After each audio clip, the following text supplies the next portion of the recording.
Good evening, everybody, and thank you for your attendance this evening. And before we start, may I remind everyone present that the meeting is being live streamed as well as recorded via the internet, and this recording archived for future viewing. Could all participants please mute themselves when not speaking in order to avoid any background noise or feedback when other participants are speaking. If a participant wishes to speak, can they please put their hand up if they can be seen on screen, or use the raise hand function.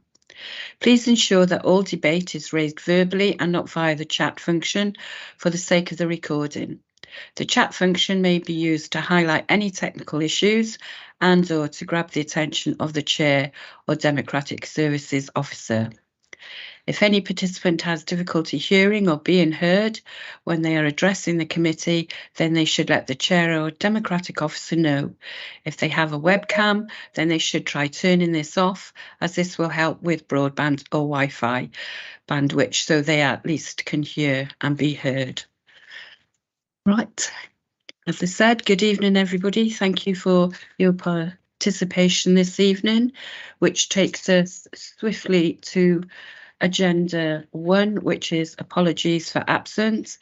I have an apology from Councillor Caris Stollard, who is at another meeting appointment, and she will join us as soon as she can. Does anybody else have any apologies for absence? None to myself, Chair. Anybody else? I can't see anybody's hand up. Thank you. So moving on to agenda item 2, which are the minutes of the meeting held on the 11th of July 2023. Would you like to move on block, or would you like me to do page by page? I'll move on block, if I may. Thank you, Neil. Moving to agenda item 3, to receive declarations of interest and the nature of such interests, including whipping declarations and the Council's Code of Conduct. Do we have any whipping declarations? Whilst you're waiting for that, Chair, can I just confirm, are you happy to formally second the minutes? Of course, yes. Yeah. Thank you. I think Jane Norman put her hand up to second. Did she? Good. I did see that, but thank you, Neil. Sorry to interrupt, Chair. Was there any declarations? There were no declarations of interest. Thank you.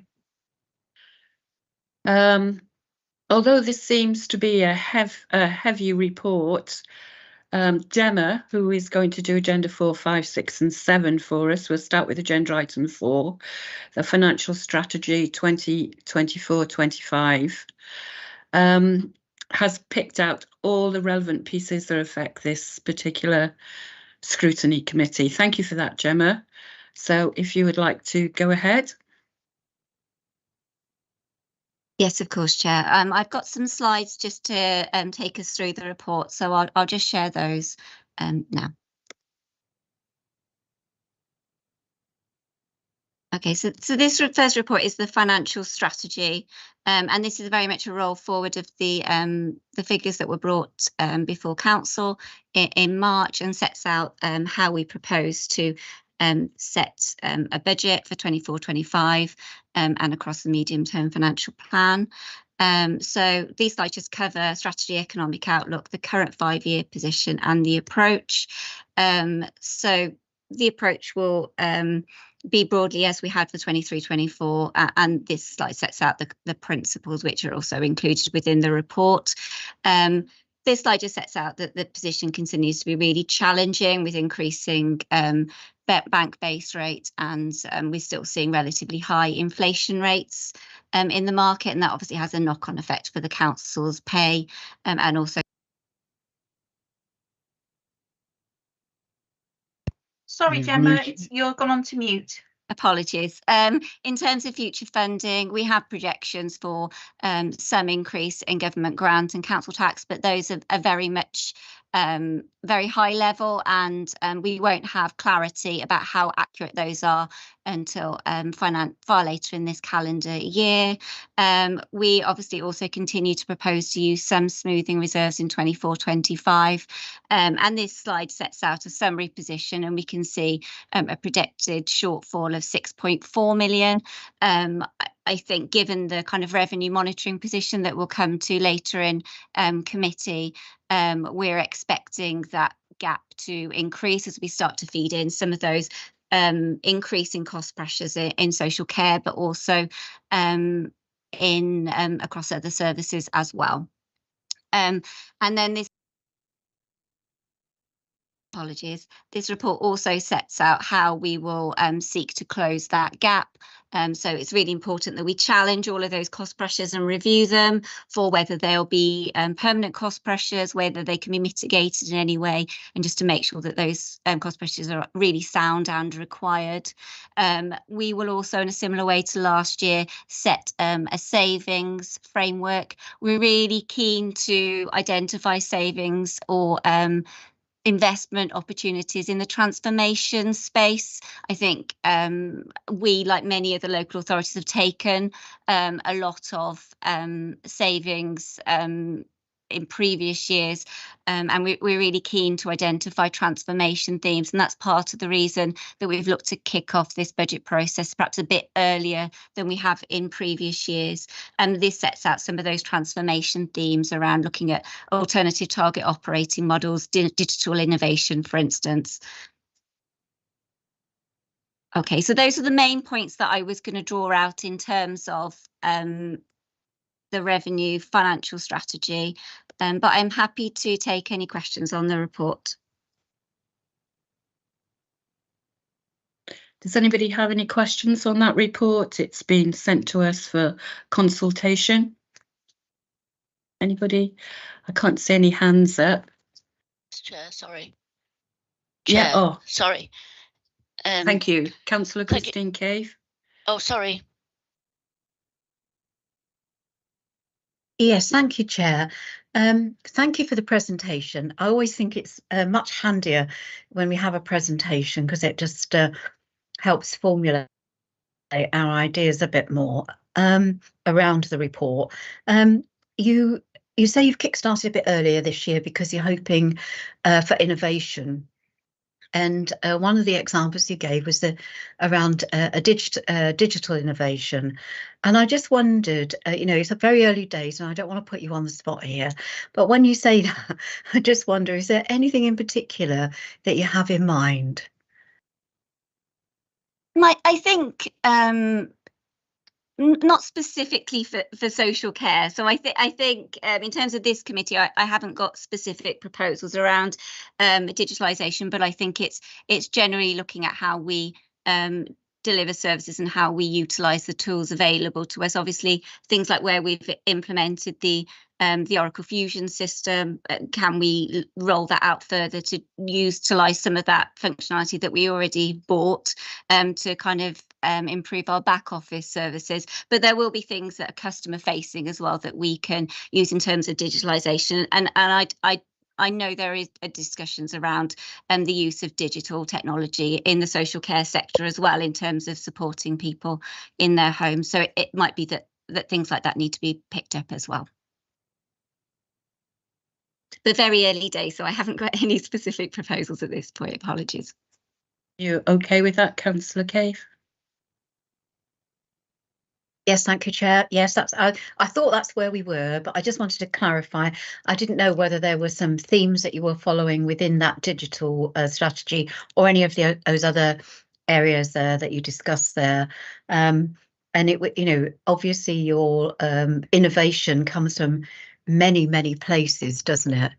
And I'd be keen to know, what sort of plans you have to bring in a wider conversation with people so that, innovation can really take place across, sort of a broader conversation, really.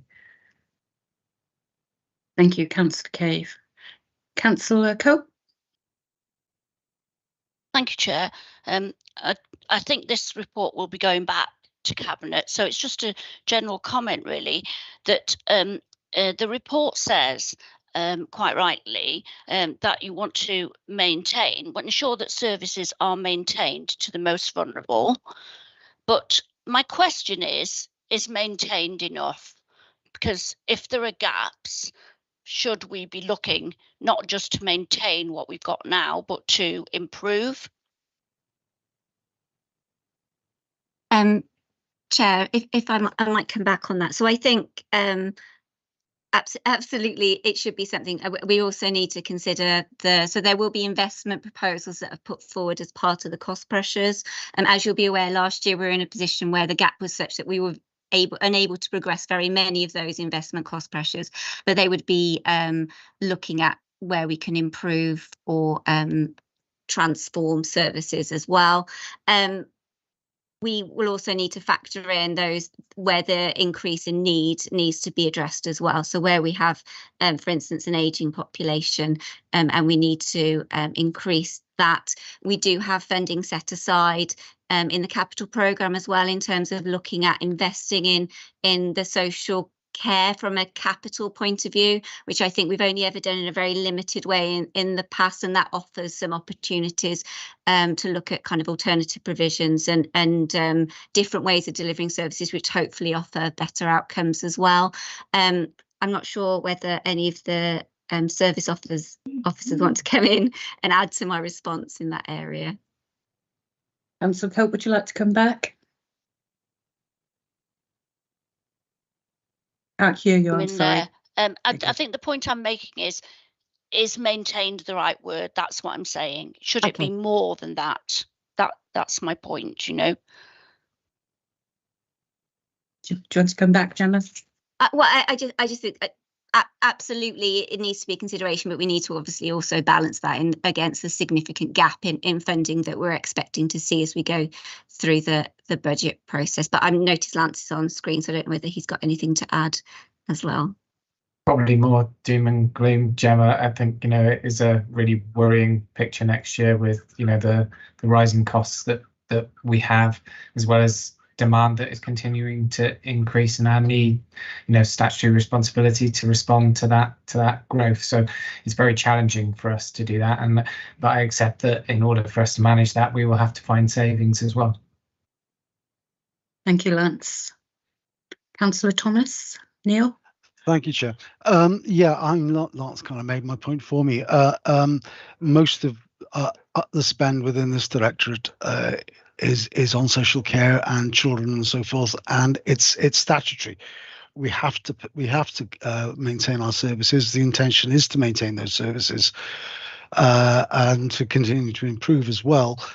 Jeb is quite right to raise the digital aspect of it, because we are using digital technology to help enhance the service with things like telecare and so forth, where we're using digital technology to monitor falls, people at risk of falls, and many other things, and to I mean, this will save lives. It'll certainly, hopefully, save on the need for hospitalizations and so forth. So that the savings are there through digital, but the fact is that due to the economic situation across the UK, costs have gone up hugely, both for wages, but also for purchasing stuff. Inflation is still right. Is still high. Prices are still rising at ridiculous levels, and we have to recognise that.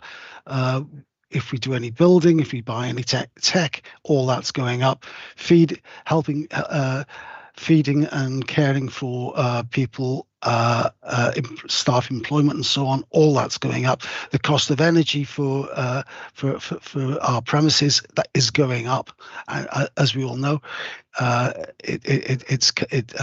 of it's come down from the huge height, but all these are cost pressures that are impacting our budget, and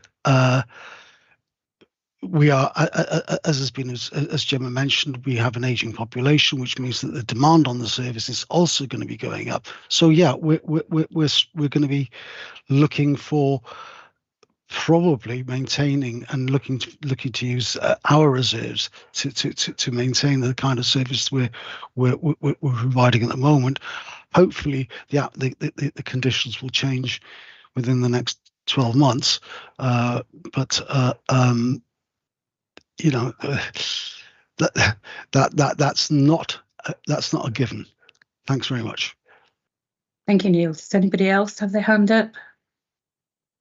No, it is extremely difficult to put figures for the following years up. I think, you know, it's more or less impossible to say how much we're going to need or how much we're going to be able to spend.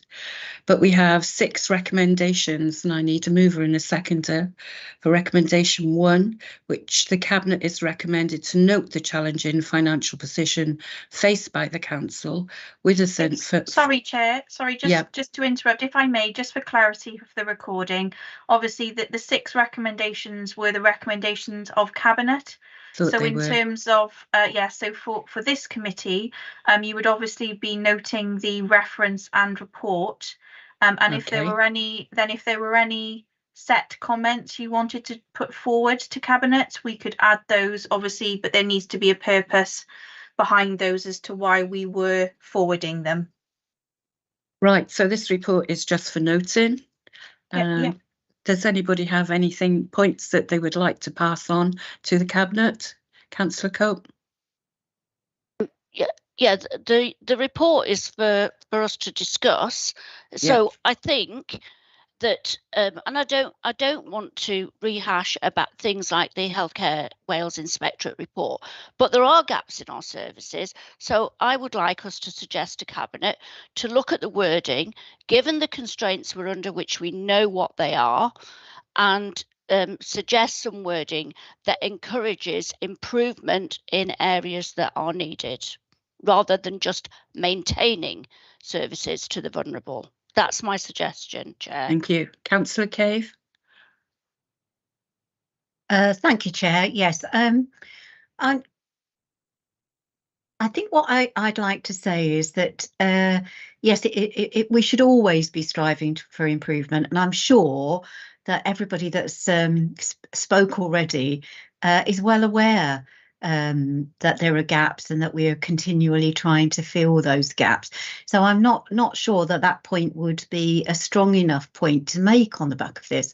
You know, one of the things I'm always struck by every year is that we have challenging circumstances. You know, we always seem to have challenging circumstances, and I'd like to encourage everybody on the point of innovation, and part of innovation is about filling those gaps and striving for continued quality. And I'm sure we, as a committee, can see that that's what our workforce does. So I don't know how you could perhaps put that forward as a recommendation, both on the innovation point and that striving for the need to continue with quality and filling those gaps.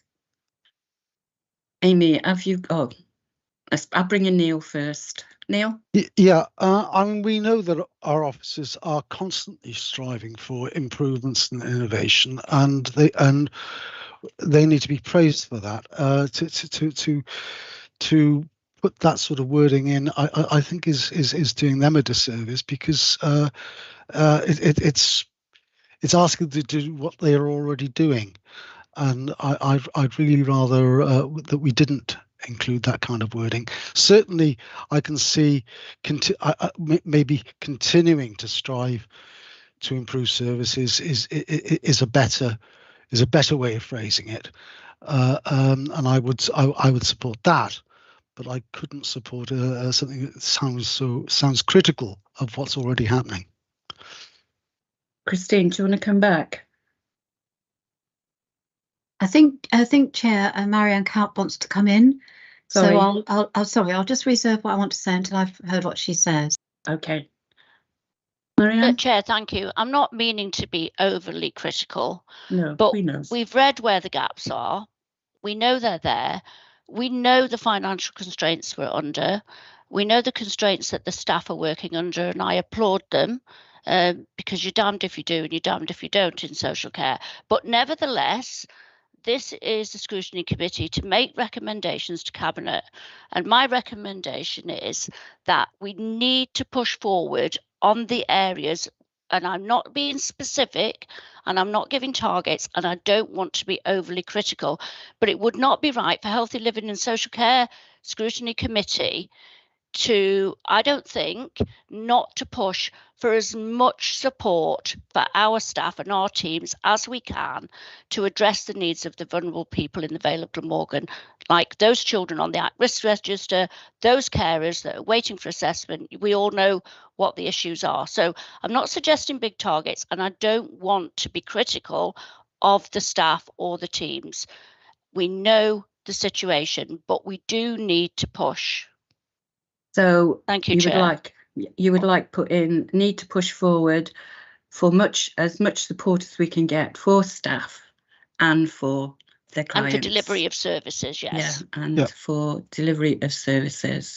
I mean, if we include perhaps, I mean, I have been saying this every year, a phrase, and it's usually included, a phrase to the effect that the budget is for mostly statutory services, and that therefore, given the cost pressures and the expected increases, that when the budget round comes is being discussed, that needs to be taken into full consideration, which I think it covers Marianne's point as well. I think we're all very aware of that. Thank you, Chair. Yeah.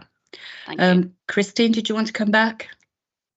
Yes, I do. I don't know how Amy's going to summarise this, but I do recognise that, what Councillor Kalp is saying is that we don't want to lose sight of the fact that we do strive continually for improvement, and that shouldn't be lost against a backdrop of continuing cost pressures, because every year we have continuing cost pressures.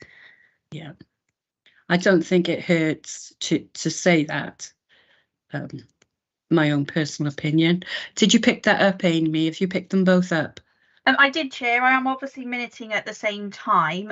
So originally I was thinking that your first recommendation would be that you would note the reference and report. Then your second recommendation would be that the following comments be sent to Cabinet, and there will be 2 comments listed. The first comment was Councillor Kalp's comment raised, which would be worded, sorry, 1 second while I check my notes. Need to push forward for much support for staff. That Cabinet review the wording of the report to encourage improvements in areas where needed, rather than just maintaining services. And then the second point from Councillor Cave was that Cabinet put greater emphasis on matters of innovation, and therefore to demonstrate that we're striving for improvements. Those were the 2 comments that I originally had. Then obviously the Vice Chair suggested that the comment we've previously given as a committee with regards to the budget situation for the committee, and that services are of a statutory nature, and therefore we do have mandatory spending, and we need to consider this against cost pressures, would cover off Councillor Kalp's comment. So my question now is whether or not, do you want to go with those 2 comments from Kalp and Cave as I've suggested, or are both of those covered off in Councillor Thomas's suggestion?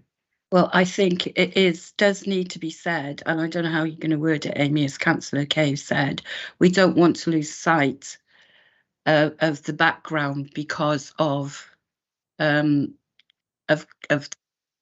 costs, really, and what we're up against. Marianne, it's your suggestion. Are you happy with that wording? I would be happy if those 2 points were made. I think that's better than a sort of combined point.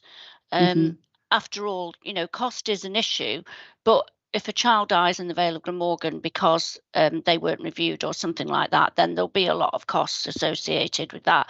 I think those 2 points I would be happy with if committee want to go with a combined point, then I'm not going to die on a sword for that either, Chair. Okay. But I think the 2 points are succinct and say what we needs to be said.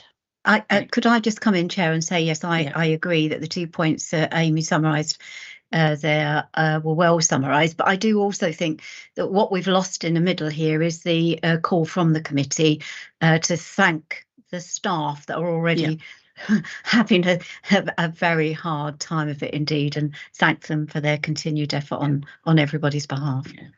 I'm sure they do all realise we're continually thanking them, and we do know the pressures that they work under and how hard they work, and we can never thank them enough for what they actually do. So thank you for bringing that point up, Christine.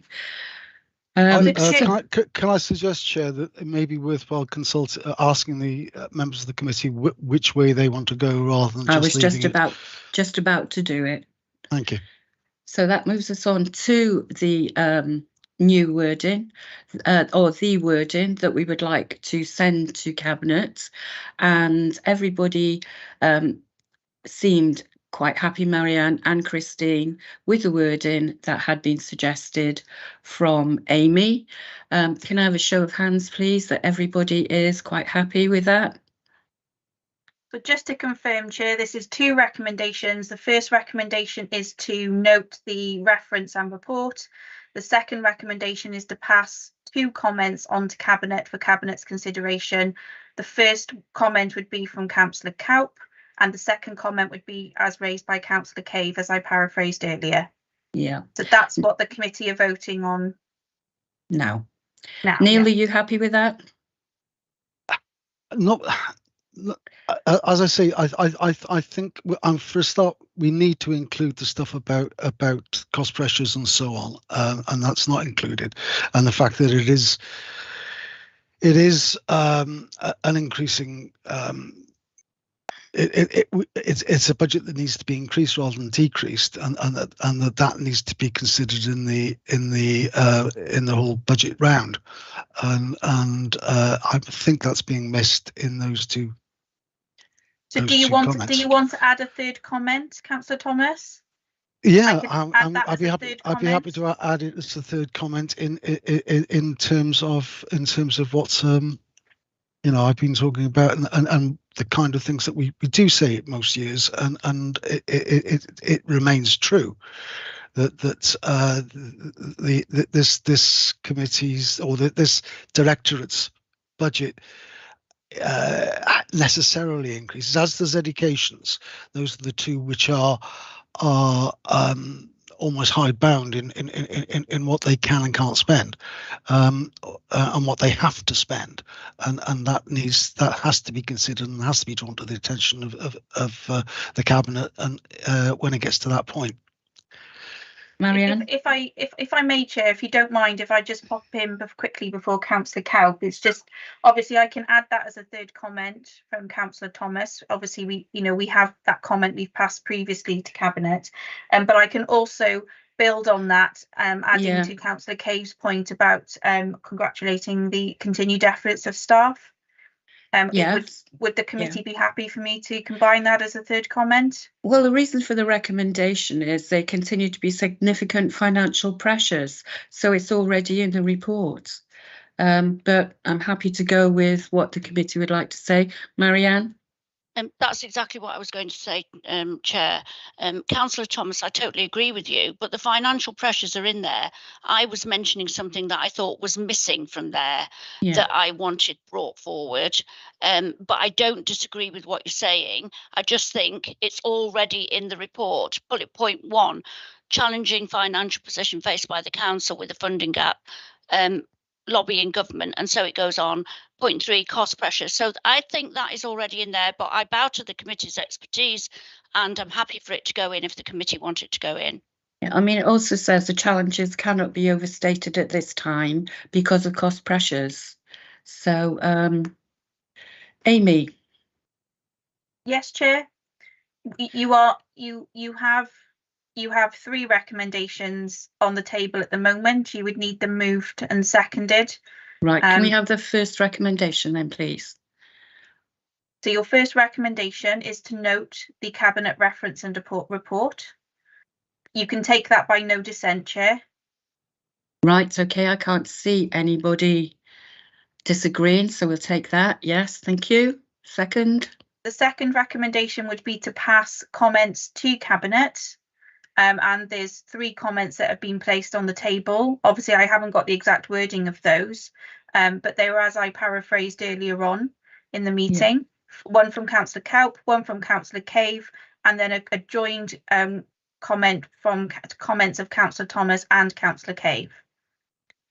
Right. So can we take a vote on that? Sorry, Chair. I don't think mine.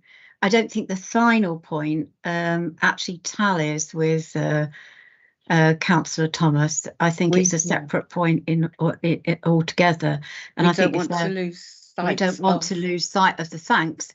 But I absolutely agree with Councillor Cowp that it is already in the report that there are significant cost pressures, and we don't need that as an additional something on from our committee. Okay, Chair. So at the moment, you need to clarify what you'd like your third comment to be. There doesn't seem to be any dissent to the first 2 comments from Cowp and Cave.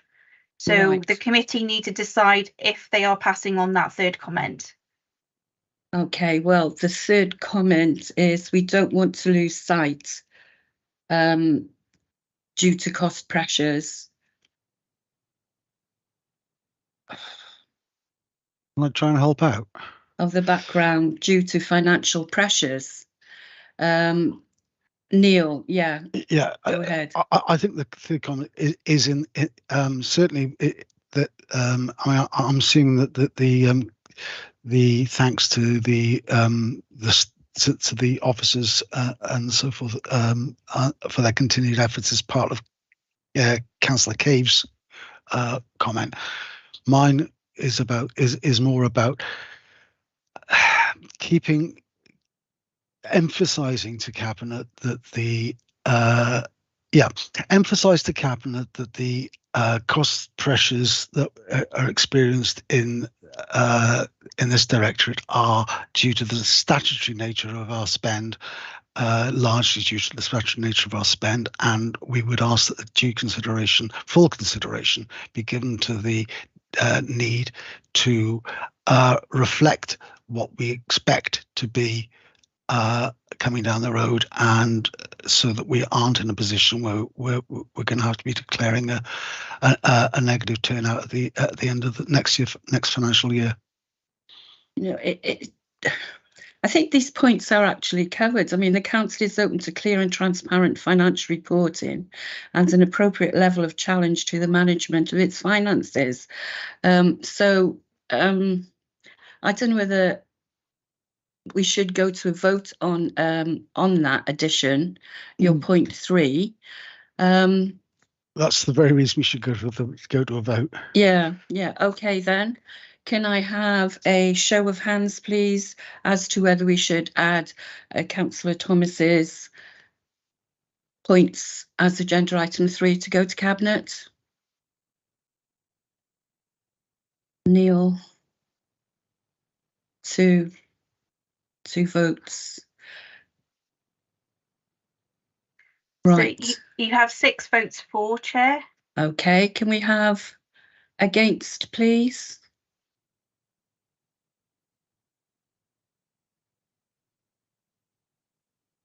And including yourself, Chair, that's 4. Okay, well, we will add it to the report then.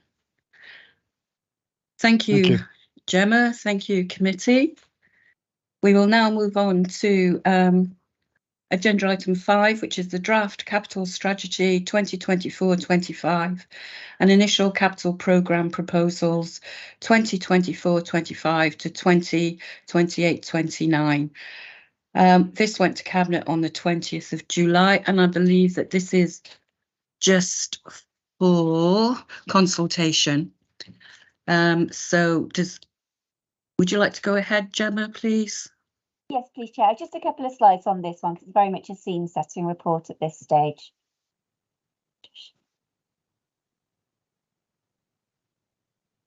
Okay, so in terms of the capital strategy, so I'll just try and get this on the full screen. I don't know how to do that. Okay, just keep going like this. So the report sets out the draft capital strategy for 24-25, Appendix 1. So we're looking at the proposed capital programme. We know that we're expecting similar funding for 24-25, but we've no idea beyond that. And obviously the cost of a capital scheme is significantly more than it was a couple of years ago. It's also quite challenging to deliver schemes in terms of long lead times and some of the other market conditions. We have set out a kind of indicative capital programme, and I suppose in terms of the key elements for this committee, we have some asset renewal for social services, we have a scheme at T Devon, and then we also have an investor save scheme that spans 24-25 and 25-26 with 625,000 in each year. In terms of the leisure element of this committee, I suppose the main scheme that I would draw out is one around some changing rooms that we're proposing and would be required, but that's a pipeline scheme, so that would be subject to a business case to support the proposal coming forward. This slide just sets out the funding of the capital programme, and as you can see, we draw on a variety of funding sources to fund the capital programme, and of course if we use any borrowing and supported borrowing, there is a revenue impact for the budget. And then in terms of next steps, there have been changes, but only slightly in terms of slippage since the report came to Cabinet in July. We are currently out asking directors to submit their new capital bids. We've asked for them to be returned in October, and they will be evaluated by Strategic Insight Board, and we'll be bringing forward a kind of indicative capital programme for comment and scrutiny in January 2024, once we know what our settlement is. So happy to take any comments on that report. Anybody having been consulted like to say anything? Councillor Wilson from the Cabinet's already thanked the staff. No? Okay, can we just note it then? Is that right, Amy, just for noting? Hello, Chair, if I just confirm my notes, 1 second. Yes, so you would be noting the Cabinet reference and the appended report. Yeah. Noted.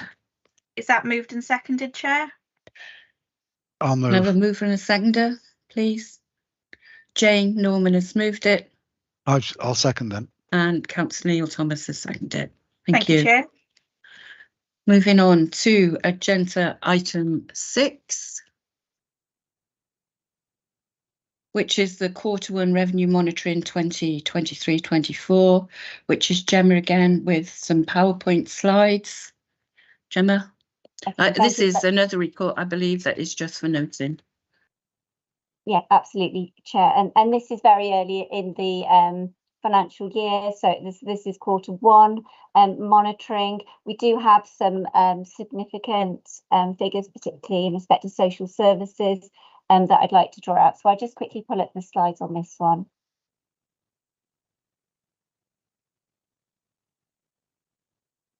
So in terms of revenue monitoring, as I said, this is to June.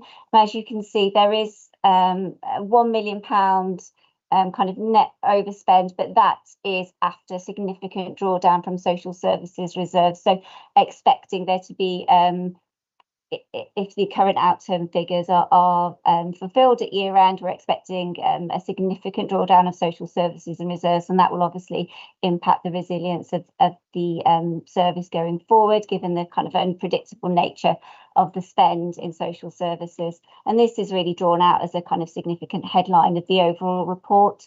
So you may recall when we bought the revenue budget back in March, we said that because we were hoping to be able to commission more care off the back of those significant cost pressures around domiciliary care, but we didn't think we'd be able to do that immediately. We built in this £2 million step in, so like a phasing in the budget.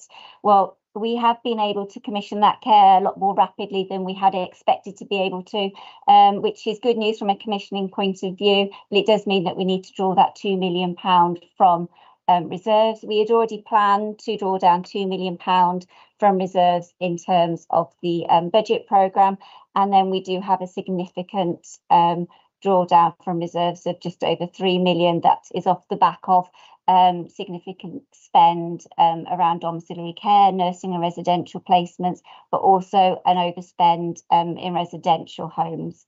There are some underspends in policy in respect of internal borrowing and investment income. These are temporary because they're off the back of our current level of reserves, which we are projecting to reduce, but it doesn't mean that we can offset £1 million of that social services overspend from the policy underspend.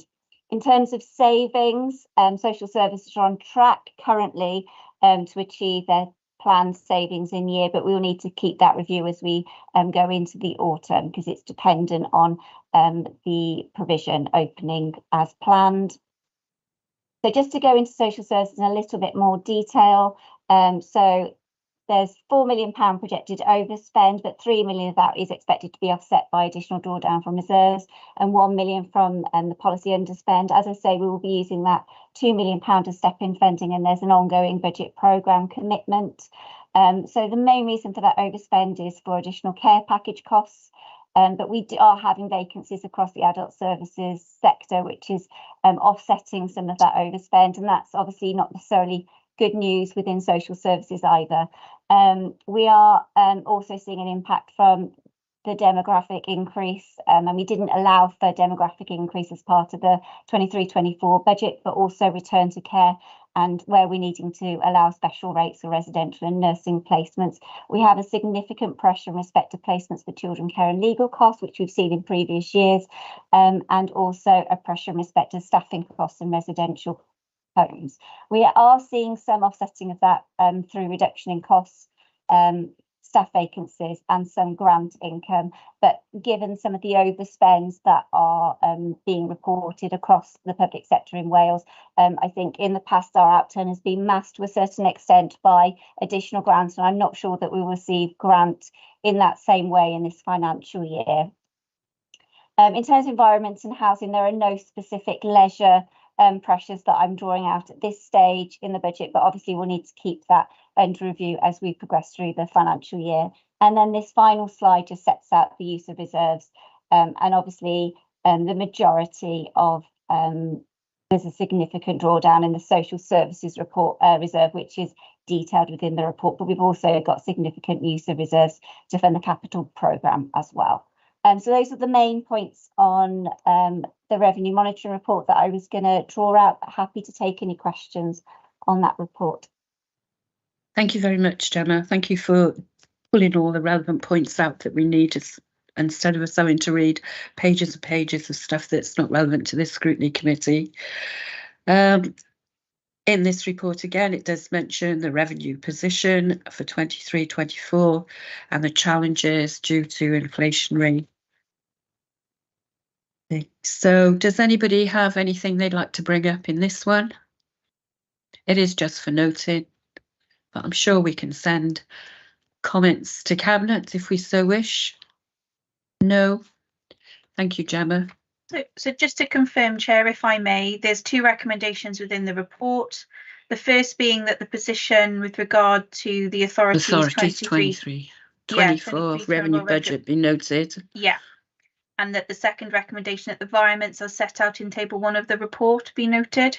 So there's two recommendations that need moving and seconding. So the recommendation 1, that the position with regard to the authorities 23-24 revenue budget be noted. Can I have a mover and a seconder, please? I'll move, Chair. Thank you. I'll second. And can we have mover, please, for recommendation 2, that members note the environments set out in this report are set out on table 1. Yes, I'll move again. Thank you, Christine. I'll second that one. Thank you.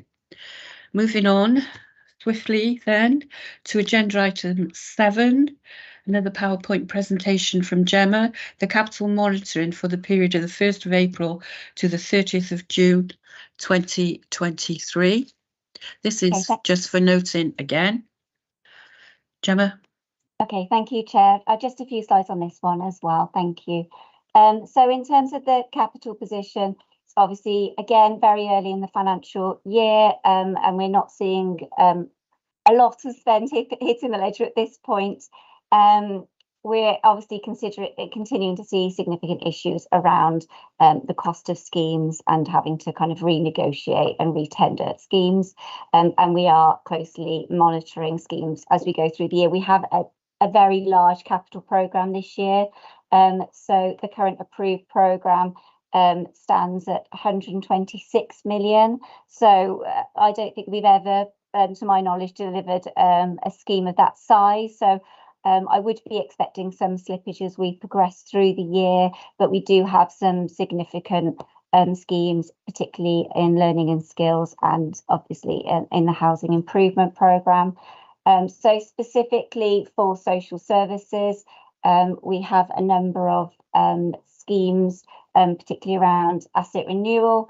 And then in terms of drawing out some of those key schemes within the report, there was just a couple of schemes that I wanted to highlight in the kind of leisure area. And one of those is in respect of Lantwick Major Leisure Centre, and where we're seeing some improvements to toilets and changing rooms. And we've just had a delegated authority that's been approved to increase the capital programme to fund that from Section 106 funding. Those are the main points that I was going to draw up, but I'm happy to take any questions on the report. Do we have any questions on the report? I can't see any hands up, but we do have 4 recommendations. I could have a mover and a seconder, please, for recommendation 1, that the progress made on delivering the 23-24 capital programme within the remit of the committee be noted in the attached Appendix 1. Move, Chair. Thank you. Jane Norman, second. Recommendation 2, that the use of delegated authority within the remit of the committee as set out in paragraph 2.4 of the report be noted. Mover, please. Chair. Councillor Cave. Sorry, who was that? That was myself, Councillor Cave. I got you, Christine. I didn't hear the second voice. Okay, then I'll move. Then I'll second it. Oh, thank you. Recommendation 3, that the use of emergency powers within the remit of the committee as detailed in the attached Appendix 1 to the report be noted. Mover, please. Councillor Cave. Seconder, Neil Thomas. Thank you. Agenda item 4, that the charges to the 23-24 and the future year's capital programme within the remit of the committee as set out in paragraph 2.3 of the report be noted. Mover, please. Councillor Cave. Seconder, Neil Thomas. Councillor Neil Thomas. Thank you. Which takes us, thank you very much, Gemma. I know a lot of work went into that. So thank you for your time this evening and thank you for your hard work. Moving on to agenda item 8, which is re-establishment of a leisure centre working group.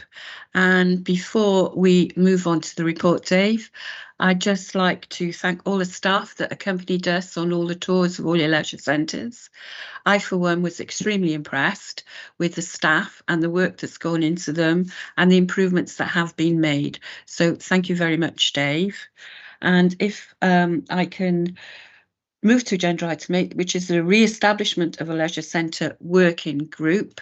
We've always had a working group up till, well, I can remember we having one. It's usually the chair and the deputy chair, so that would be myself and Neil, and we can have up to a maximum of 6. So would anybody else like to put their name forward to accompany us? Councillor Christine Cave, number 3. Is there another hand up?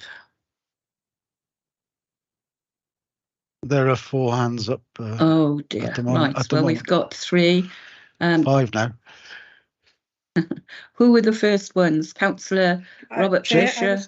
Jane Norman, Cara Stallard, Julie Lynch Wilson. I can see them. And Robert Fisher. Yeah, I can see them.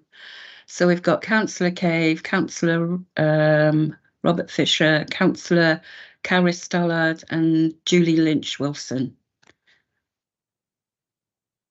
How many is that?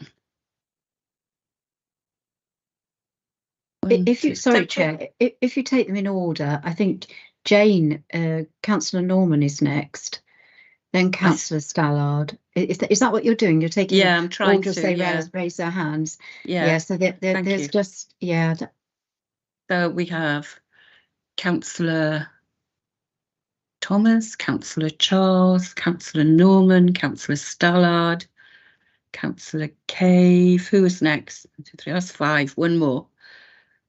The next on this is Councillor Lynch-Wilson on the list that I've got. Yeah, did you have a hand up first?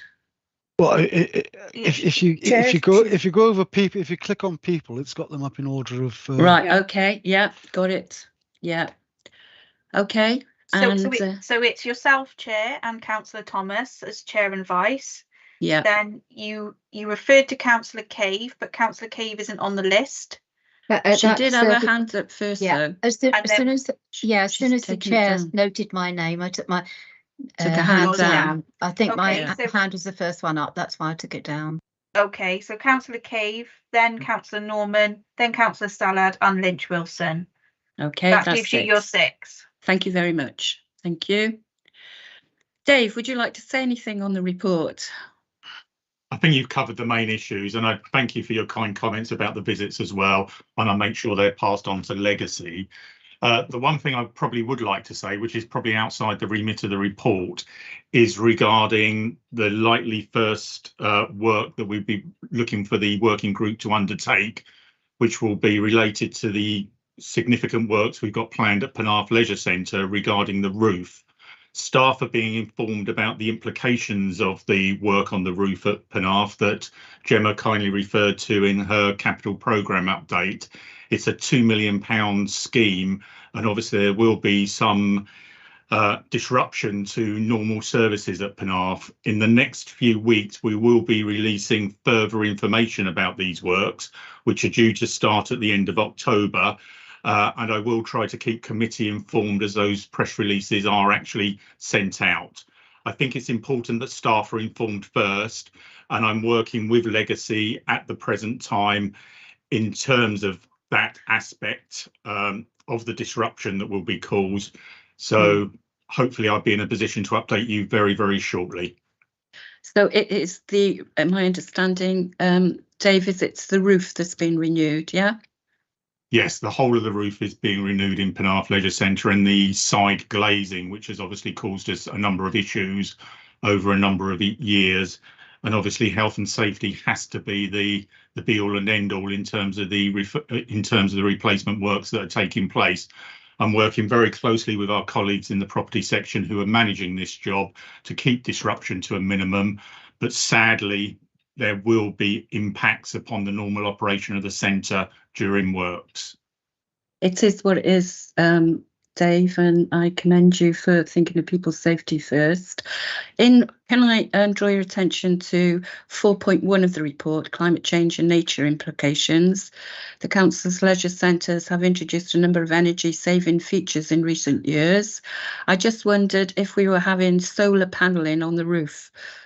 It's something we would very much have liked to done as part of this scheme. Unfortunately, the total cost of the scheme is over £2 million.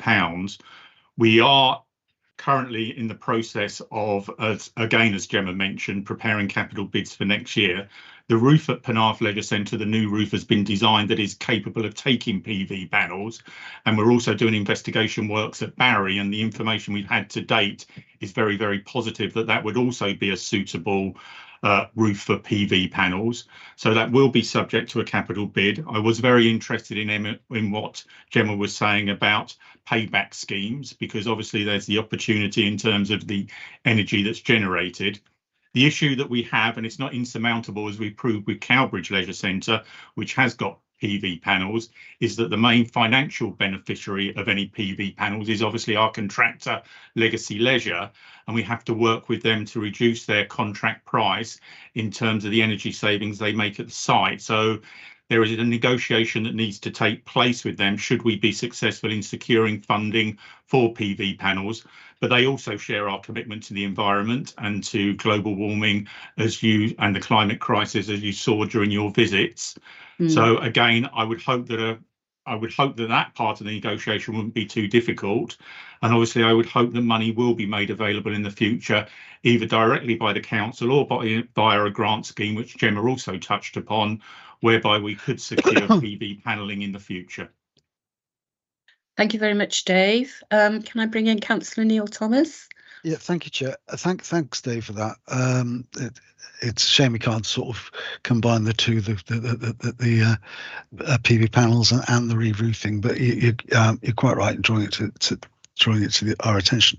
On our recent visit to Cowbridge, there were a number of, there were a couple of major issues. The fact that the lift ain't working, and so it is significant. The floor in that main hall that's starting to deteriorate, and the third was the condition of the men's changing room, which is below the standard of the other three major leisure centres. And I'm just wondering what bids we're making on that and where we're going on that, because I'd certainly support looking into that. The floor at Cowbridge, I think Legacy explained to us what they were going to do with that, but by all means go over it, Dave. I think it was what they'd like to do rather than what they were going to do. The lift I see as the first priority, because obviously we don't want to be falling foul of the Disability Discrimination Act, and more importantly than that, we want to make sure that our customers have got access to all of our facilities. Yeah. So I've spoken with property again, and I hope to have a positive response in the next day or two in terms of a start date for that particular works. And again, I can share that with you. I have no issues with that. We have looked at grant possibilities in terms of the main hall in Cowbridge Leisure Centre, and again are likely to be making a capital bid in relation to that, having looked at the other floors and obviously what was achieved in Barry at a far lower cost than we were initially expecting, for those that can remember, which helped assist with the refurbishment of the Rumley tennis courts in the end, because we had money for surfacing that we were able to divert in that way. Sorry, the third point in terms of changing rooms, obviously we've made huge investments in changing rooms in Barry and Penarth in recent years. Some additional works, not the amount of works ideally I would like, but additional works are being carried out in Lantwick Major, as was touched upon earlier. And again, the goal very much is to offer the same service to all our customers across the Vale of Glamorgan. The same quality of provision is extremely important. And again, I hope to secure funding either via Sport Wales or via the capital programme in the future to address those particular issues. So yes, we wanted to give you a warts and all sort of tour when you walked around the facilities, mainly to highlight the issues that we are faced with and the works that we would like to do at all of our sites. So I am grateful for you highlighting those particular issues. Thank you, Dave. As I say, I was very impressed with the work that's been done so far. I can't see anybody else's hand up wishing to speak. So we have two recommendations. One we've already completed, that the committee nominate up to 6 members of the Healthy Living and Social Care Scrutiny Committee to form a leisure centre working group. So I'll move that. Chair, Gwyn has got his hand up. Yeah, sorry, Gwyn, I was reading my notes. Yeah, I just wanted to come in, Madam Chairman. Regarding changing rooms in Lantwick Major, we got the funding through S106 from development in Lantwick Major. I'd be interested with the Cowbridge members if they would investigate the same 106 funding that they could get in Cowbridge, because if there is community facility funding, as there should be, from development in Cowbridge, maybe the Cowbridge members could look at this and come back to us, because it's important that this 106 funding has to be spent within a stipulated period that's been set out for the funding. In Lantwick Major, the funding from the Heritage Gate site had to be spent by 2025. And now we have spent that community funding in doing changing rooms currently at this moment, and changing rooms and toilets in Lantwick Major. So it's possible we could do the same in Cowbridge if Cowbridge has got funding coming through. So maybe Councillor Fisher and his colleagues could investigate that and maybe come back to me, and we'd be interested in taking this further. Thank you. Thank you, Gwyn. Leave that with you, Dave. Would you like to come in? Can't hear you, Dave. You're muted, Dave. Sorry. I very much appreciate the comments from Councillor John. They're extremely useful. I'm obviously in regular contact with the Section 106 officer, and would obviously be more than willing to contact them and then to speak to the local members in Cowbridge. In truth, we are normally alerted to funding that's available via Section 106 that could benefit our individual services, but I am aware that there's been a change of personnel in terms of Section 106 money within the council, so I will make a call tomorrow just to check that, just to see if anything is available. Can I bring in Councillor Rob Fisher? Hello there. Yes, I haven't really got an awful lot to contribute other than to say that, in fact, the Cowbridge members received communication from Lucy Butler, the Section 106 officer, today, with regard to allocating funding to sustainable transport. But I will look into that in further detail. Thank you, Councillor Fisher. Anybody got anything else to add? In that case, we'll move back to. Can I just say, I mean, thank you for Councillor Fisher for that part, but I think that there should be considerable Section 106 in Cowbridge now, considering the new estate that's recently been built just on the outskirts, and I think a lot of that funding will be, most of that funding will still be available even when they take off the public transport side. Also, the transport part will be coming out of a different tranche of money from the kind of money that Dave will be looking to access.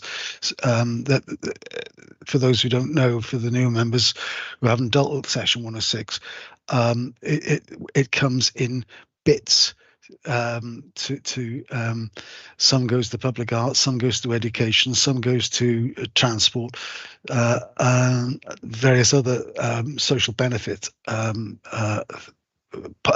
budgets, and I think Dave will be looking to access a different bucket of money than public transport or community transport. Thank you. I'm sure you can sort it, Dave. We leave it in your very capable hands. So if we can move back to the recommendation, agenda item 1, that the committee nominate up to 6 members of the Healthy Living and Social Care Scrutiny Committee to form a leisure centre working group, which we've done. I'll move that. Can I have a seconder, please? Thank you, Neil. Recommendation 2, that the working group invites the relevant cabinet member to any meetings or site visits. As far as I'm concerned, you're more than welcome, Gwyn. So I'll move that. Can I have a seconder, please? Thank you, Neil. Thank you. Delighted to attend. Always a pleasure to have you, Gwyn. Right, which moves us on to the report of Director of Social Services, agenda item 9, the Vale of Glamorgan and Cardiff Integrated Family Support Team Annual Report 22-23. And I think Kath Donman is going to do this. Welcome. No, you're doing it. Are you, Rachel? No, it's Karen Warman, but hello to the committee. Warman. Just to introduce my colleagues to you this evening. So Karen Warman is the service manager for the Integrated Family Support Team that is hosted by Cardiff. It's a regional service, as you'll recall. And Rob Goodhue, and Rob Good, who is the operational manager for family support in the Vale of Glamorgan and the Vale lead for the IFST. Really delighted to have both colleagues with me this evening. This is the 10th annual report in relation to the Integrated Family Support Team, and we wanted to share that annual report with you. Karen will take you through a summary of some of the headlines in that report, and then obviously we're open to questions that you may have. Thank you. Yeah, it's up for us to consider the report. So over to you, and we haven't met before, but you're very welcome. Thank you for your attendance. Thank you. Yeah, so as Rachel said, my name's Karen Warman. I'm the service manager for the Integrated Family Support Team. So for those of you who aren't familiar with the IFST, if I just give you a brief overview of some of the work and service delivery, just so that you can understand that, and then I'll take you through the report and just highlight some of the key areas, if that's okay. So in terms of the team, it's a multidisciplinary team. So we have 2 health intervention specialists, 4 social workers, 2 consultant social workers, and myself as a service manager, and supported by our business support. So we deliver intensive interventions for families who are in children's services for Cardiff and the Vale of Glamorgan. And those children are on the Child Protection Register or within the pre-proceedings process, which is the PLO.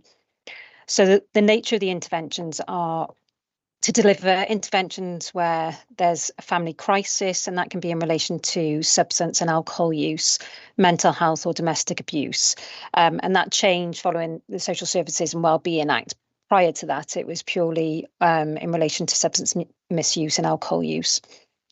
So the team will work with 2 families intensively at any given time and hold a caseload of 15 families. And that intensive intervention is over 6 weeks to begin with, at 2 to 3 visits a week. And then after that 6 weeks, there's a review that's held in relation to the goals that are formulated with the family. And then the IFST continue to support that family for a 12-month period in total. So offering booster sessions during that time if there's any lapse.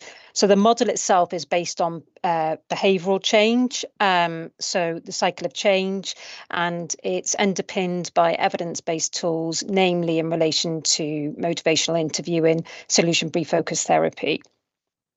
So in terms of the team in 2022-2023, there were some staffing changes. So there was an interim service manager who was in post, and then I returned to post in September. We supported the Family Drug and Alcohol Court pilot, which is a 2-year pilot in Cardiff, which led to there being a couple of vacancies within the IFST as staff were seconded to the FDAC. And we also recruited the health intervention specialist post towards the end of that period. So there were some vacancies there for a period of time. But despite that, the team are always really highly supportive of families and engaged, and always deliver high quality interventions. So our reviews through the model, some of which are chaired by an independent reviewing officer.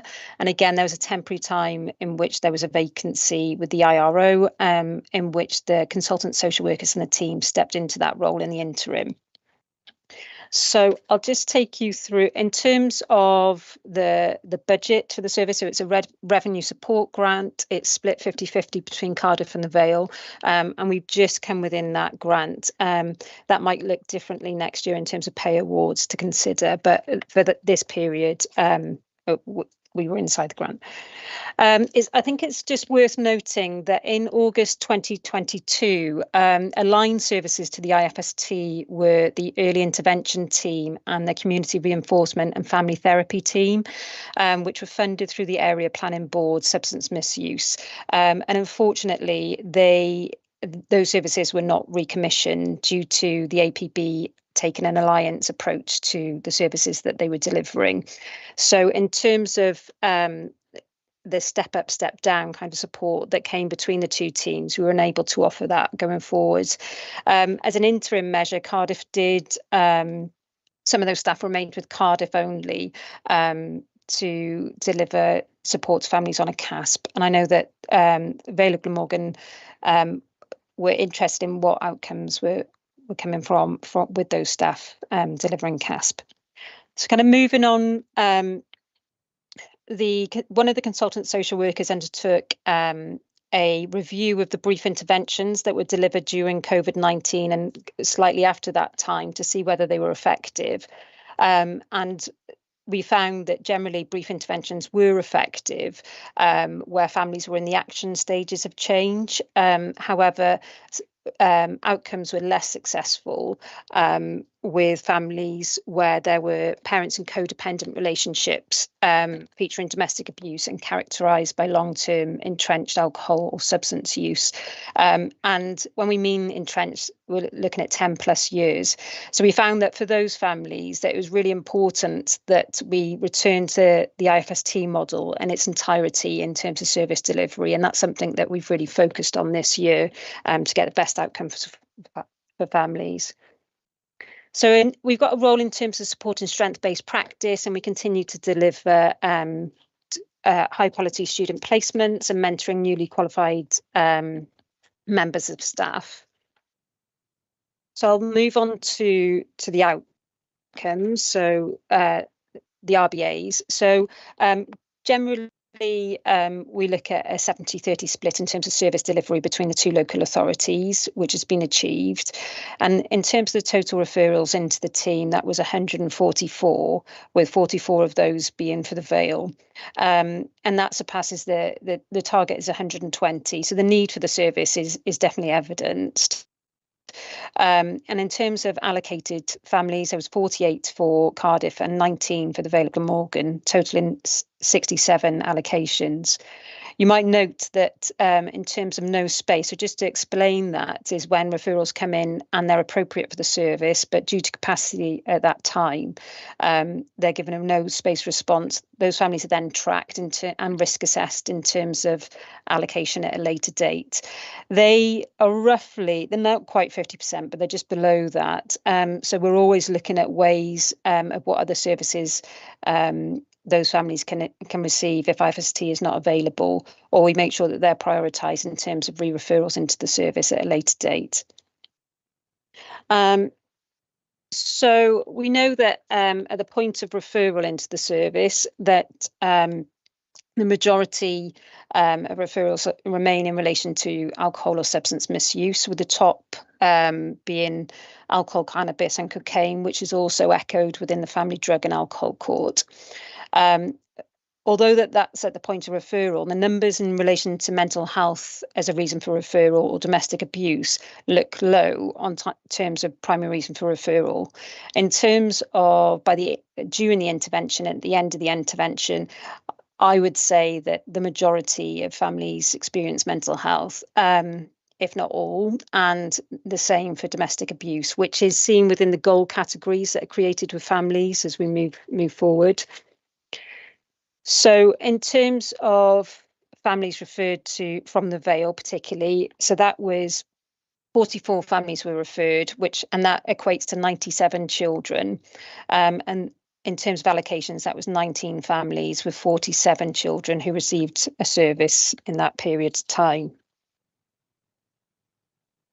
So a few different ways of measuring IFST is about IFST quite often work with families who might term more difficult to engage for a number of reasons, and in terms of and may not always be open to accessing services at the start of the intervention, but throughout the 12-month intervention we see quite an increase in the number of services that those families are willing to see, including community treatment services, which just aids recovery.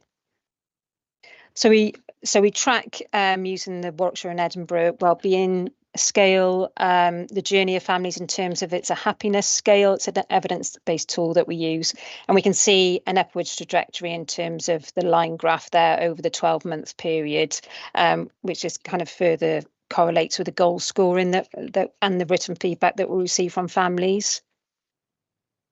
And as I mentioned earlier, at the end of the intensive intervention, before that's reviewed, we review goals with families. So their family goals are behavioural change, and they're always in line with the Children's Services expectations in terms of keeping children safely at home. So you can see the breakdown of the goals, that 42% in relation to substance misuse and alcohol, 25% domestic abuse, and 18% mental health, and then parenting goals subsequently. And you can see also that those goals are then, so how we score them is -2, -1. 0 is where we feel that children are safe remaining at home. +1 and +2 would exceed the expectations. And again, you can see the trajectory of those families in the distance travel graph, from the point of closure, which means the end of the intensive intervention, and moving into the maintenance phase of the intervention.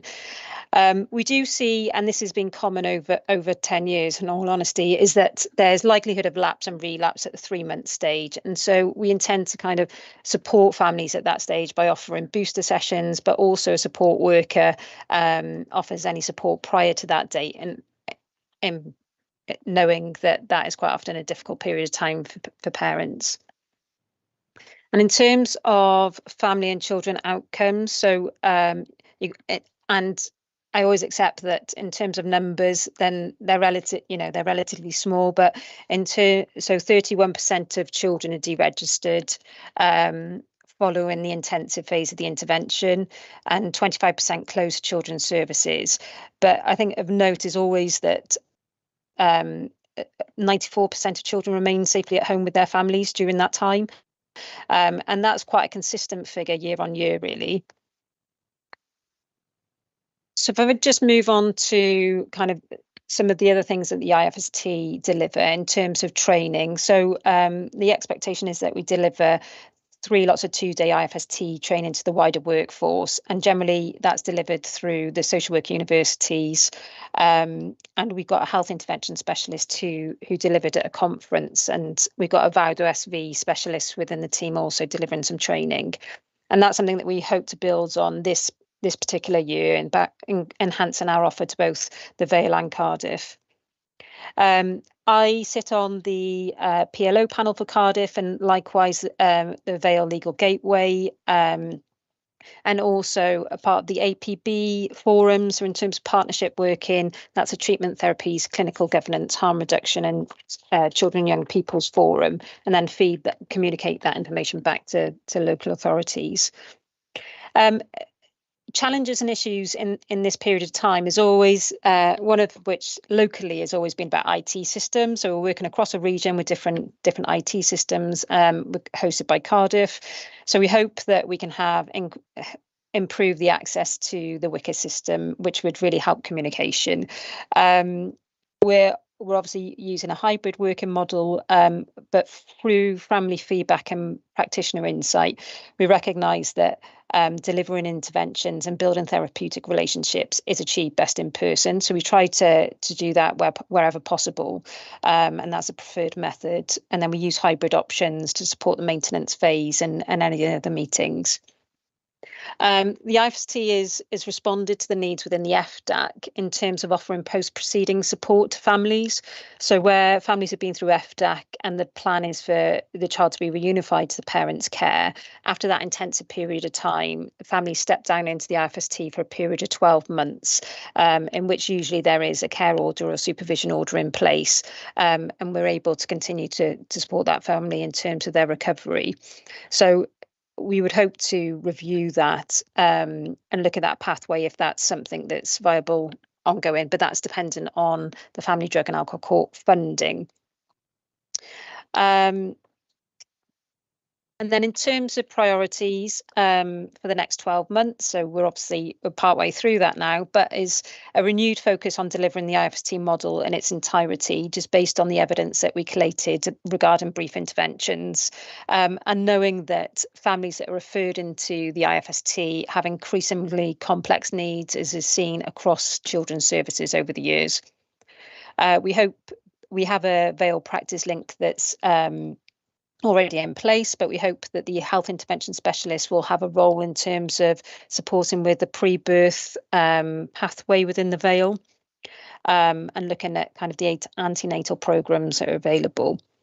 We hope to evaluate the post-proceeding support offer in terms of the FDAC and those families within the IFST, and also enhance our current training offer to the Vale and Cardiff as a result. And that includes service users being an active part of our training, and in terms of our service delivery, in terms of recruitment and research and consultations, then they are always at the heart of everything that we try to achieve.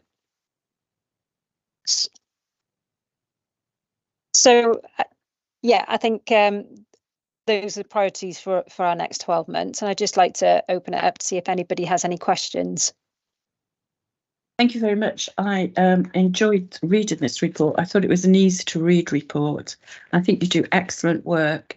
When I got to the end of the report and I read the challenges and issues, it made me very sad. There's Councillor Jane Norman has a question. Thank you, Chair. Thank you, Karen. I know a bit naive of me, I'm sure, but I'm reading the report, which again, congratulations on. It was a very well written report and very easy to understand for a layperson. Looking at the Integrated Family Support Services costs for 22-23, 568,000. And I noticed half of this is paid by the Vale and half paid by Cardiff. Yet Cardiff has the lion's share of use of the services, and we're actually having about half of what Cardiff having. Can you explain this, please?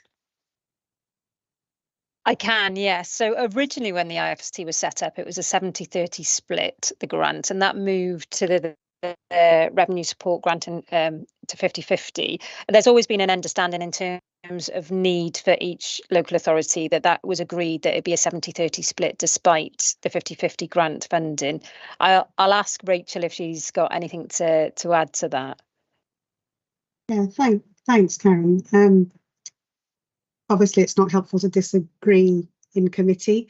The position is that the Vale have always advocated for 50% in line with the way the funding comes down.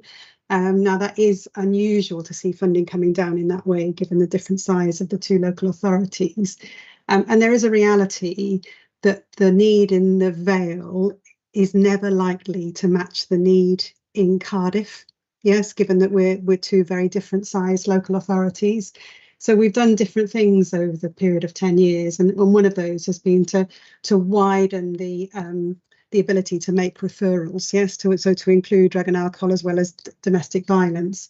And I think what we've come to is a position where what we're trying to do is make sure as much of the Vale need is considered, and we get as close to the 50-50 as is possible. But it is an unusual arrangement, yeah, because we wouldn't normally see funding coming down in that way. So I think what I'd say to you, Councillor Norman, is that we continue to advocate that the Vale get their level of need met, and that does relate to the way the funding comes to us. But we also have to recognise that the two local authorities are very differently sized and their levels of need will be different. I don't believe you've been in previous committees when the report has been discussed, but this is a question that's come up before, and I'm not surprised that it's coming up again. Yeah, I was going to bring that point up, that we've asked this before. Yeah. Yes, are you happy with that, Jane, or would you like to come back in?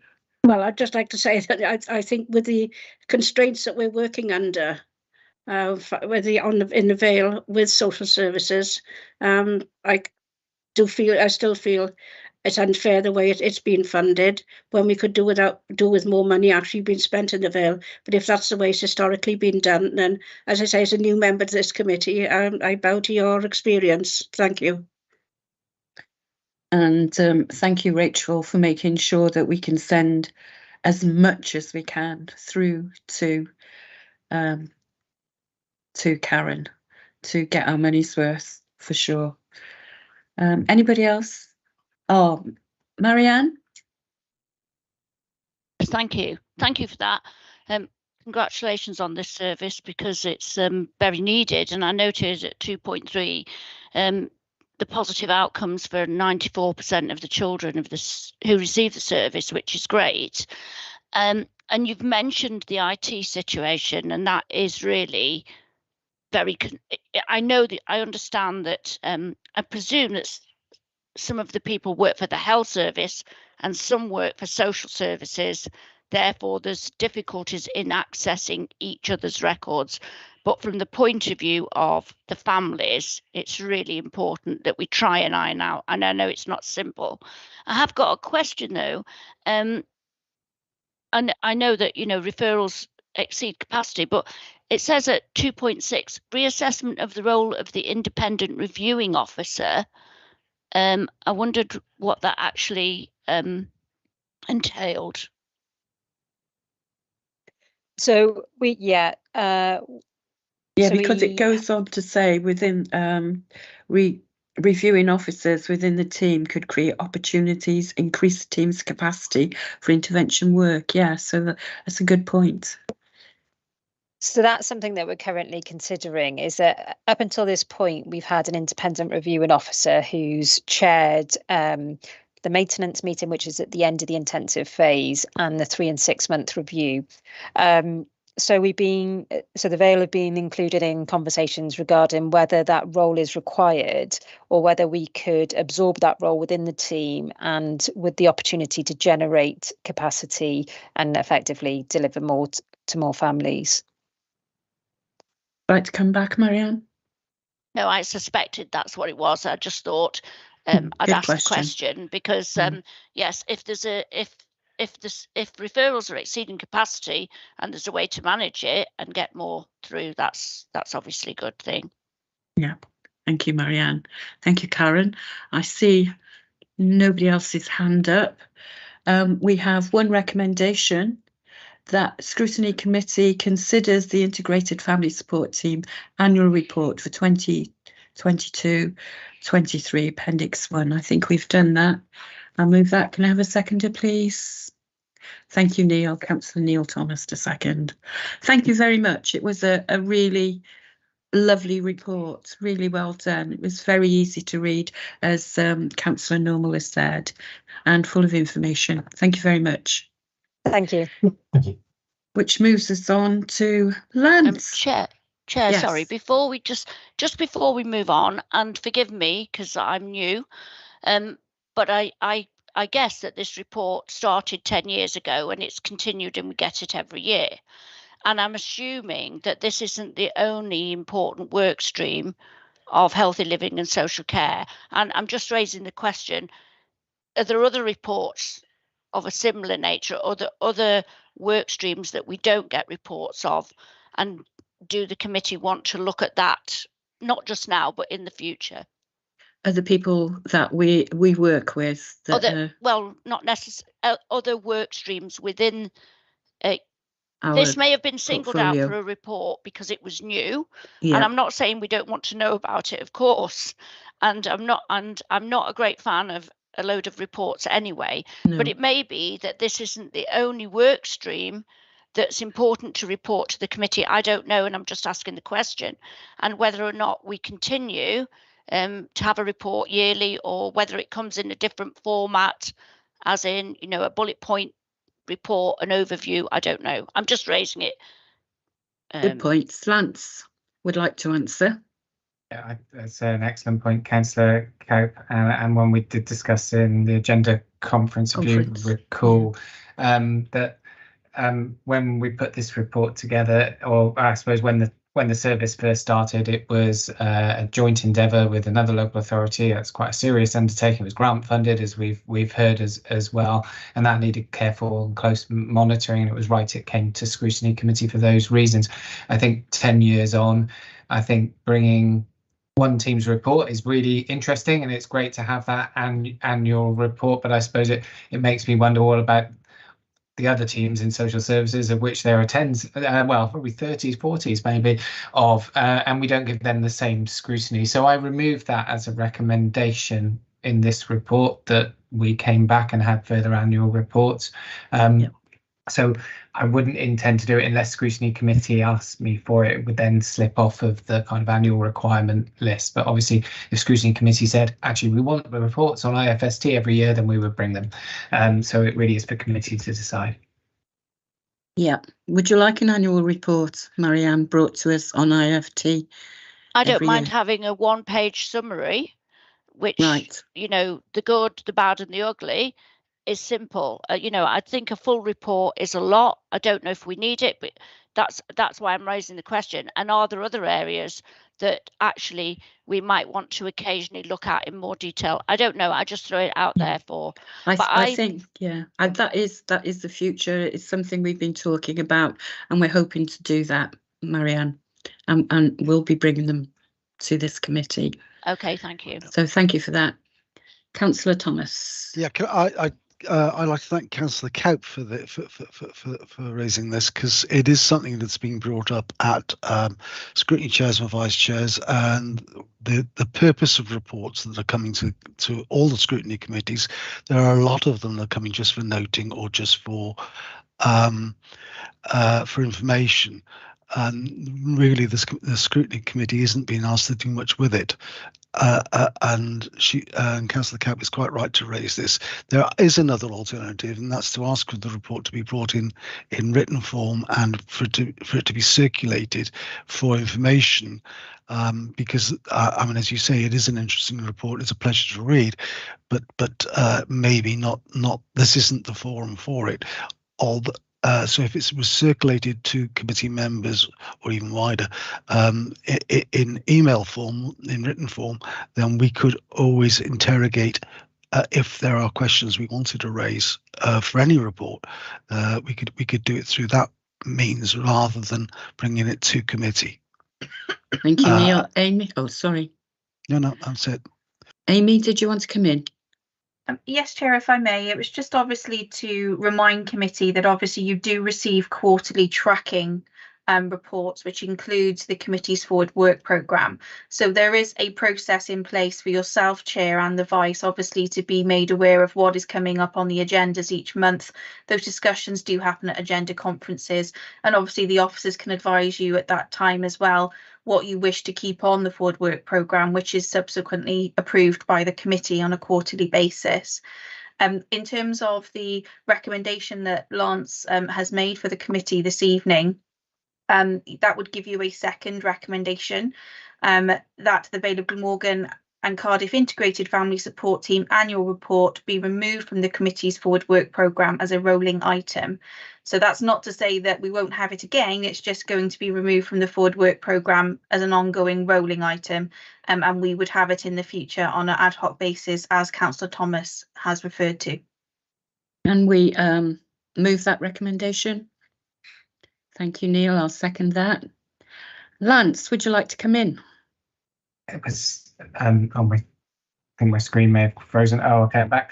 It was just I'd just be a little bit concerned if we do have to do reports on every team and send them to you. That will be a lot of work for us to do, and we won't be able to keep it up. So I'm happy that we do. Yeah. Okay. No, I'm just happy we do reports and bring them. Yeah.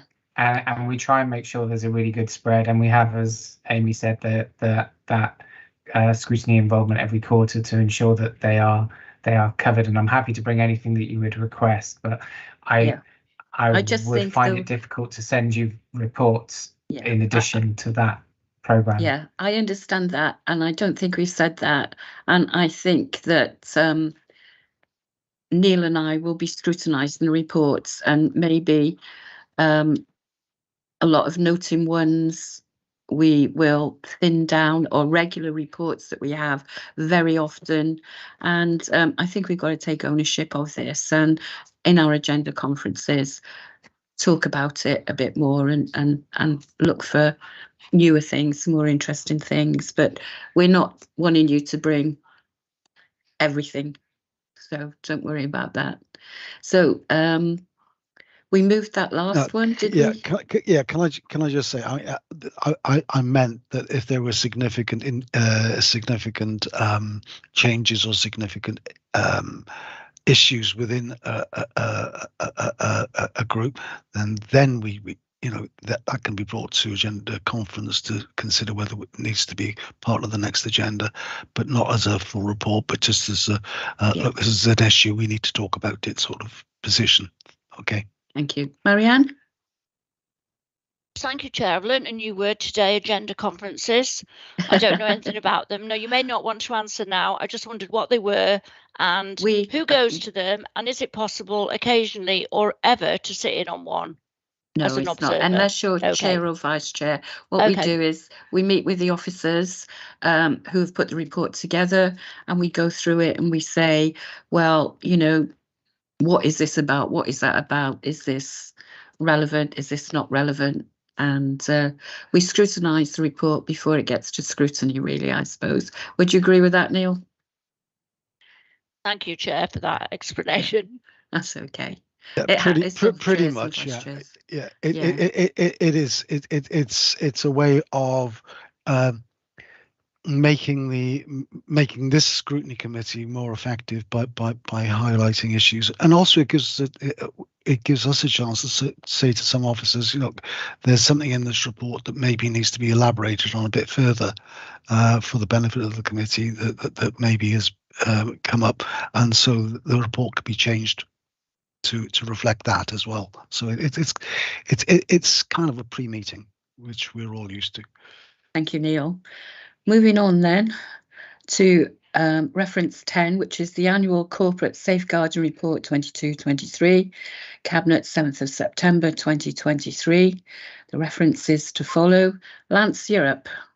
If I may, Chair, just sorry to jump in, Lance, but you did move and second your two formal recommendations. Can I just check that the committee are happy to approve by dissent? By no dissent? Yeah, the no dissent there. Yeah. Thank you, Chair. Thank you.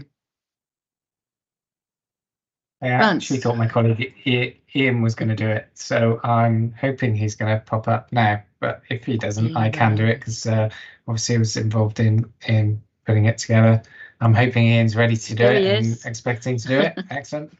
I wasn't expecting to do it, but Lance, I'm happy to take members through it. I think it's a fairly straightforward report. So this is a report that goes to all scrutiny committees. It's an annual corporate safeguarding report. So the purpose of the report is to update Cabinet on the work that's been undertaken in relation to the corporate arrangements for safeguarding across the council.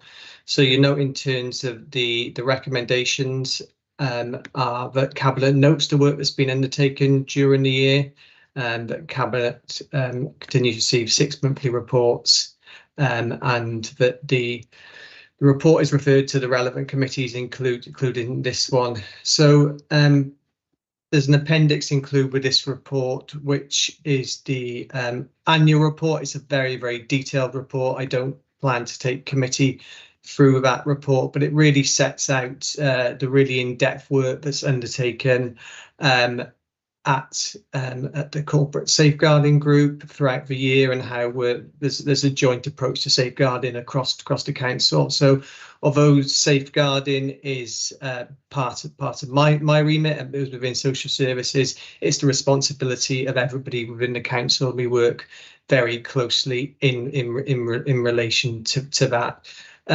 So the key issues for consideration within this report are around the work that HR have undertaken in relation to the DBS checks, the decision that Cabinet took in relation to elected members and the progress that's been made in relation to that, and DBSs. It sets out the challenges that we've talked before about in this committee. That's in relation to the sustained increase in safeguarding activity, and primarily in relation to that report, that's about allegations against practitioners, and the safeguarding managers are based within my services, and we've got some really experienced, skilled professionals in that team that support officers across the council in terms of when allegations are made against professional. So in terms of the financial and legal considerations for this committee, that there are no direct resource implications. Essentially, the key items really are for us to ensure that we continue to deliver effective safeguarding arrangements in place across the Vale. So I don't think there's anything else I would highlight within this report. Thank you very much. Does anybody have any questions? No. Amy, is this just for our consideration and noting? So is there any correct, Chair? Yes, we're noting the reference and the appended report. Okay, so we're all happy to do that? I see no dissent. So that is moved. Thank you very much. Is that yourself moving and Councillor Thomas seconding, Chair? Of course. Thank you. Thank you. Which moves us on to agenda item 11. Lance, is that you? This is definitely me this time. Apologies to my colleague for having made that mix up. So okay. I think again this is a referral from Cabinet. The council has to do a broad self-assessment, and I think, you know, obviously the Social Services Directorate is part of that. The self-assessment for us, if I'm honest, was largely built upon the director's report, which this committee has seen and I think in August it endorsed. So what the reflections that relate to this area of I suppose social services area of this committee are basically a summarisation of that report. So there shouldn't be any surprises within here. And I was thinking it is quite a long document, and so I was going to see if there were any questions rather than go through it in that context, as it would just repeat what you've heard before. Yeah. Does anybody have any questions? I'm happy to move the report. Can I have a seconder? Do we have any dissensions?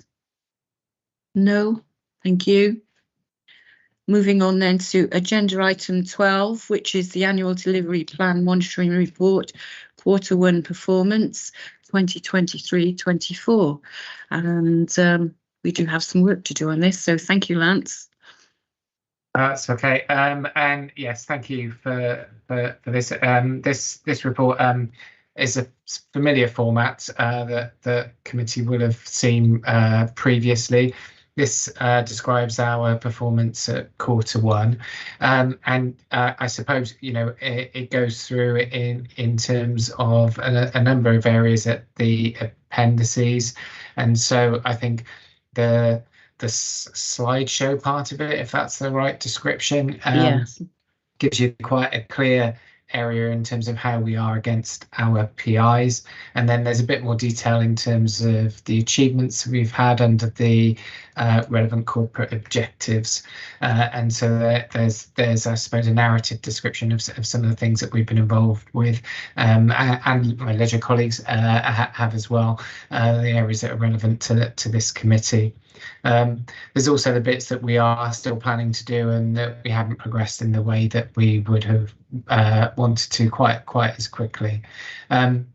Appendix B, there are some performance exceptions. At the time that this report was required, we weren't able to respond to all of them, but should committee members need an update on any of those ones that are at the beginning of that say no update, then we have that available for them.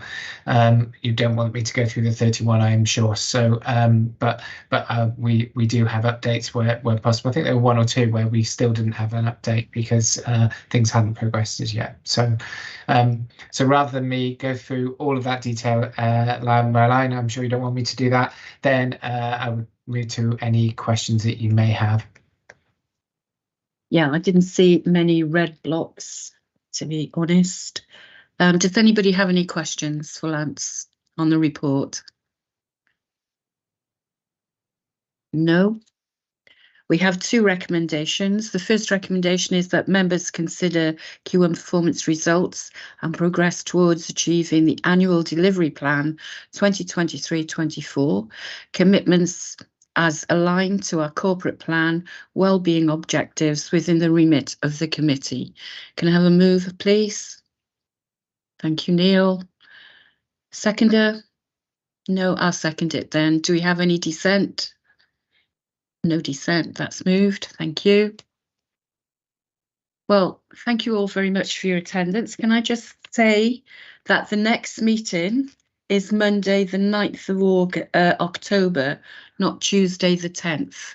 And we're hoping to get a presentation starting at 4 o'clock, so that we will have the actual meeting then start at 5.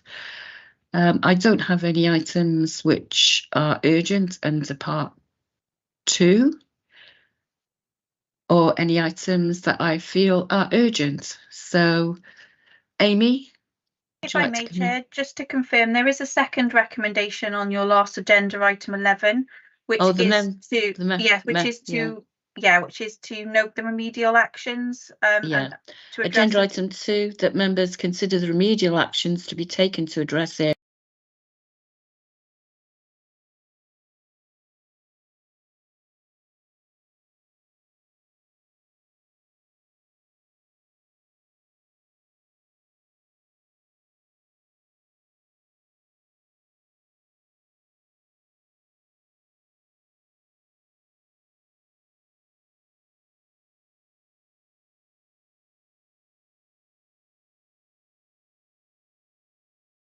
Thank you all very much. The rain has just stopped. Please enjoy the rest of your evening, and thank you, Chair. Care. Can I just check that second recommendation has no dissent? There was no dissent. Thank you, Chair. Yeah, and see you all soon. Take care. Thank you. Thank you, Lance. Caris, thank you, did you Neil. want to say something?